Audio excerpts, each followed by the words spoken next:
Guys आपण एवढे खुश काय आणि बॅग घेऊन आपण कुठे चाललेलो आहे? आपण चाललोय बाबेच्या गावाला आणि सोन्याच्या गावाला. त्यांचं गाव कुठलं आहे? महाबळेश्वर. आम्ही जाम मजा करणार आहे. सुशांत भाई आपल्याला सोडायचं आणि ओम तर मस्तपैकी एवढे खुश होतो आम्ही. एक स्टॉप पहिलाच उतरलो भाई, एक स्टॉप पहिला उतरून आता आम्ही चालत चाललेलो आहे. ओमला बोला माझी बॅग घे, तुला पण फील वाटेल, तू आमच्या सोबत येतोय. भाई ओमने बॅग घेतली. आता आपण जाणार महाबळेश्वरला. सुशांत भाई उद्या येणार आहे. आज आम्ही लवकर चाललो एक दिवस आणि आपल्याला बाय करायचं. अतुल आलता तोपर्यंत आपली बस पण आली. आता बसमध्ये आपण बसू, सगळ्यांना बाय बी केला आणि आता सीधा निघू महाबळेश्वरला. भाई आम्ही जाम मस्ती करणार. आपल्या ब्लॉगमध्ये कंटिन्यू राहा. आपली बस निघली जायला महाबळेश्वरला, मध्ये थांबली कारण इथे एवढी थंडी होती. माझ्या टाकी फुल झाली म्हणून टाकी खाली करायला थांबलो. HP पेट्रोल पंपला भाई, जाम मोठा पेट्रोल पंप होता.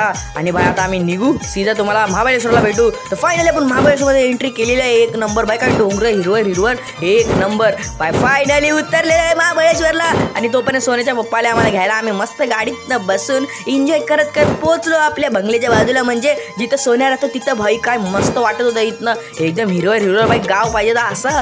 पण थंडी जाम होती भाई, काय पण बोला. यांची घरं एकदम मस्त होती. सोन्याचा बाब्याचा सगळे इथं फॅमिली राहत होती भाई, जाम भारी वाटत होता. आपल्याला सोन्यानी मस्तपैकी गरम गरम चाय आणला. आता बसून या चायची मजा घेऊ. मी चाय पितो तोपर्यंत तुम्ही या ब्लॉगची मजा घेतली तर सेकंड ब्लॉगचा वेट करा ना मेरी जान.